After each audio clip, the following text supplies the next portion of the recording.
আজ তোমাদেরকে একটা রিসেপশন ব্রাইডের হেয়ারস্টাইলে কীভাবে ফ্লাওয়ার ডেকোরেশন করতে হবে সেটা তোমাদেরকে শেখাবো। তো আমি এইভাবে ইউপিনগুলোকে ফ্লাওয়ারের মধ্যে ইন করে নিয়ে এইভাবে ববি পিন দিয়ে লক করে দিই। ক্রিস ক্রস করে প্রত্যেকটা পিনকে আমি লক করে দিই। তো ইউপিনগুলোকে ভালো করে লক করতে হবে। দেখবে দুপাশ থেকে যখন তুমি ইউপিন দিয়ে লক করবে সাথে সাথে টাইট হয়ে যাবে ফ্লাওয়ারগুলো।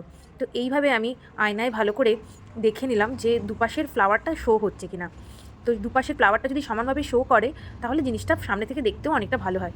তো এইভাবে আমি প্রত্যেকটা ইউপিনকে ক্রিস ক্রস করে ভালোভাবে এঁটে দিয়েছিলাম। তো তোমরাও কিন্তু এইভাবে তোমাদের রিসেপশন ব্রাইডদেরকে সুন্দর করে ফ্লাওয়ার দিয়ে ডেকোরেশন করে দিতে পারো হেয়ারটা।